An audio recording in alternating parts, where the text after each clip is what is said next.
Assalamualaikum warahmatullahi wabarakatuh. Salam sejahtera bagi kita semua. Salam rahayu, rahayu, rahayu. Alhamdulillah, jumpa kembali dengan saya di Mambu Santri Channel. Baik sahabat-sahabat, di kesempatan kali ini nanti kita akan membahas sebuah tema ataupun sebuah bahasan yang akan membahas tentang cara menyelaraskan khodam pendamping, cara menyelaraskan energi khodam pendamping dengan energi kita sendiri. Sebenarnya sudah banyak kita bahas di video-video kami sebelumnya, tetapi masih banyak juga yang menanyakan tentang cara menyelaraskan energi khodam pendamping dengan khodam diri sendiri. Seperti kita ketahui bahwa khodam itu ada berbagai macam dan jenisnya. Ada yang khodam itu datangnya dari leluhur, yaitu khodam turunan ataupun khodam warisan. Ada juga khodam yang didapatkan dari amalan ataupun isian, dan juga ada khodam dari benda-benda bertuah ataupun benda pusaka. Walaupun kita sudah didampingi dan juga dijaga oleh khodam, tetapi energinya itu bisa saja belum selaras dengan kita. Apalagi energi khodam yang cukup besar, khodam-khodam sakti. Seperti yang kita bahas yang kemarin di video kemarin, yaitu orang yang didampingi oleh khodam yang berenergi besar tetapi energinya belum selaras. Bisa Anda lihat di link di atas ini.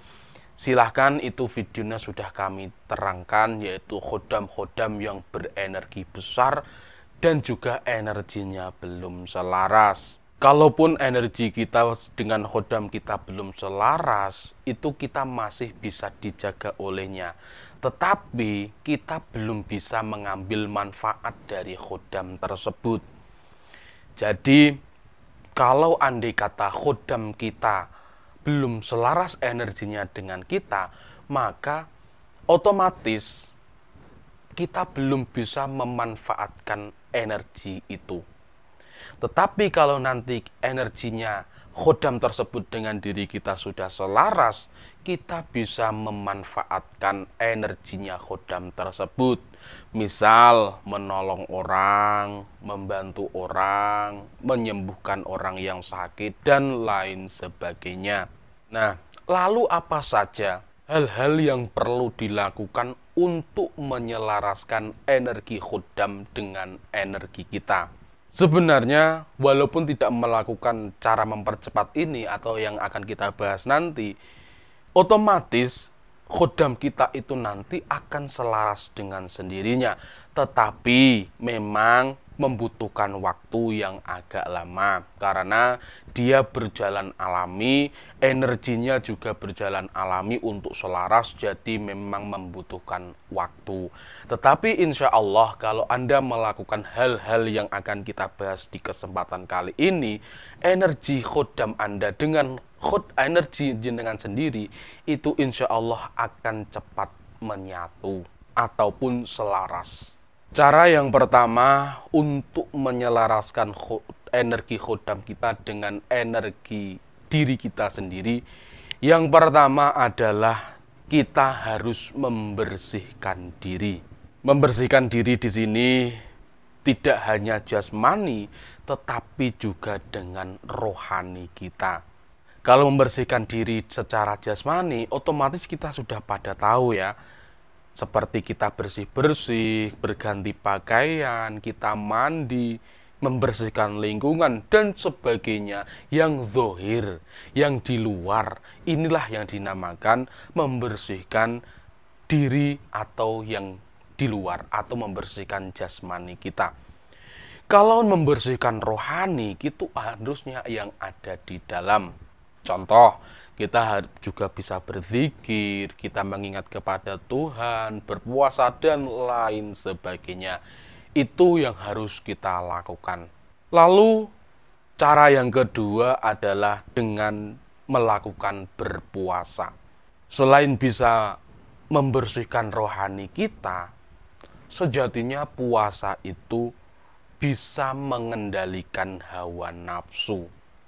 Nah, hawa nafsu inilah yang membuat energi-energi kita ini menjadi jelek.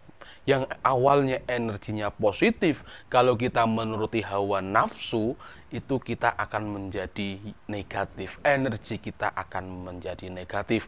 Justru hawa nafsu ini bisa merusak kita dan merusak energi kita dengan khodam kita. Maka dianjurkan bagi yang mau mempercepat atau menyelaraskan energi khodamnya dengan energinya sendiri, itu harus bisa melakukan berpuasa. Berpuasa di sini juga banyak macamnya. Ada puasa weton, ada juga puasa Senin Kamis, ada puasa mutih, ada puasa ngrowot. Tinggal Anda memilihnya. Bagi yang memang sudah terbiasa dengan puasa Senin Kamis, ya silahkan Anda rutinkan puasa Senin Kamis tersebut. Insya Allah khodam Anda akan selaras dengan sendirinya. Dan bagi yang puasa selain Senin Kamis seperti puasa ngrawat atau meninggalkan daging, selama berpuasa jangan sampai Anda membunuh hewan-hewan yang masih hidup. Misal Anda membunuh cicak ataupun Anda membunuh semut. Itu kan hal yang sepele, tetapi di dalam kita untuk menyelaraskan energi khodam, Anda dilarang untuk membunuh hewan-hewan tersebut. Ketika berpuasa ya, ketika berpuasa Anda dilarang membunuhnya. Karena dengan berpuasa, dengan merutinkan puasa, hati kita akan menjadi lebih murni, hati kita akan menjadi lebih bersih, pikiran kita akan menjadi lebih bersih, perasaan kita akan menjadi lebih bersih, sehingga kita akan dekat dengan Tuhan yang Maha Kuasa, kita akan dekat dengan Sang Pencipta. Kemudian cara yang selanjutnya adalah berpikir positif.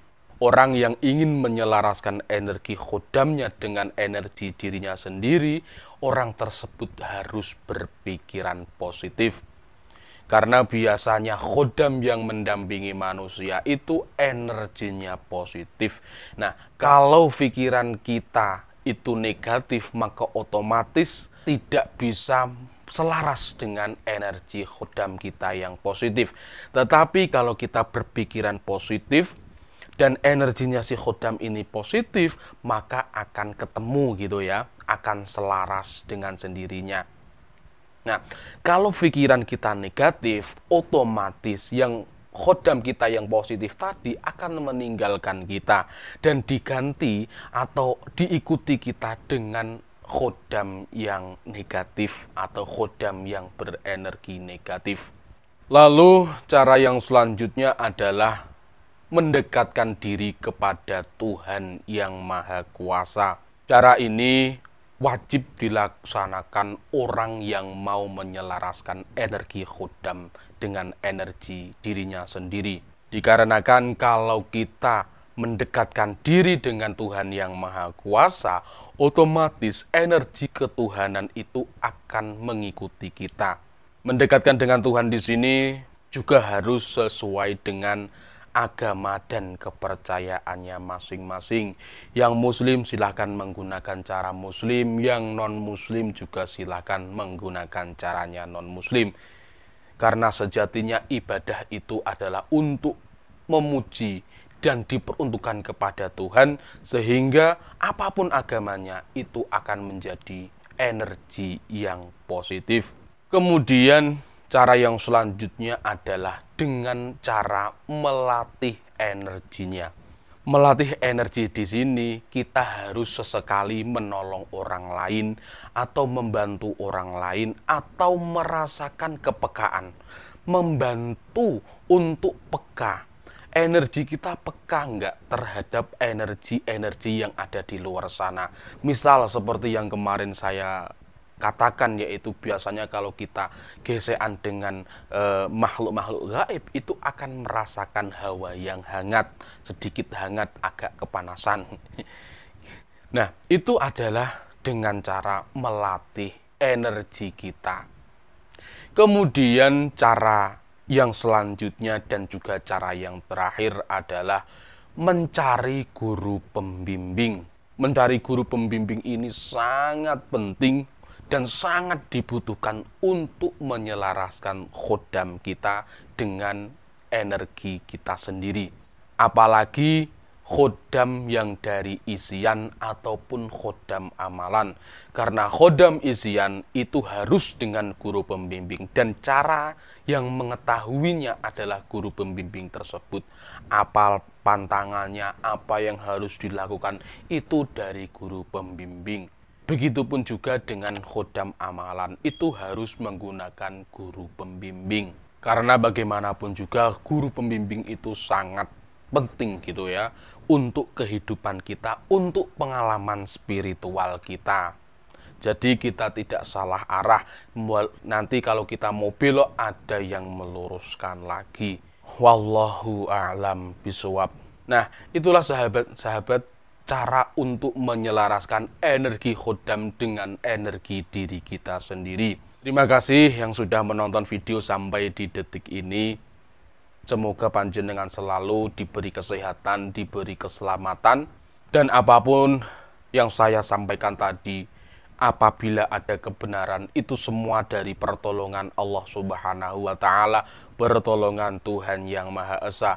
Dan jika ada kesalahan dalam penyampaian saya, itu semata-mata adalah kebodohan saya pribadi.